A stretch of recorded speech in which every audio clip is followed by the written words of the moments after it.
তোমরা কি জানো ভারতে আছে এমন এক পোস্ট অফিস যেটা মাটিতে নয়, ভাসে জলের ওপর।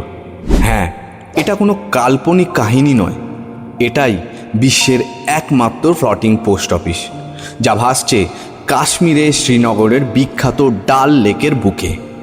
এই পোস্ট অফিসটি তৈরি হয়েছিল 2011 সালে, আর আজও প্রতিদিন এখান থেকে পাঠানো হয় হাজার হাজার চিঠি।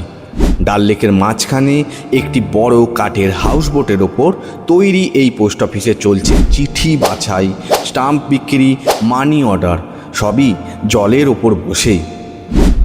সবচেয়ে আশ্চর্য বিষয় হলো এখানকার ডাকবাহকরা নৌকায় চেপে চিঠি পৌঁছে দেন লেকের চারপাশের হাউসবোট আর দোকানগুলোতে।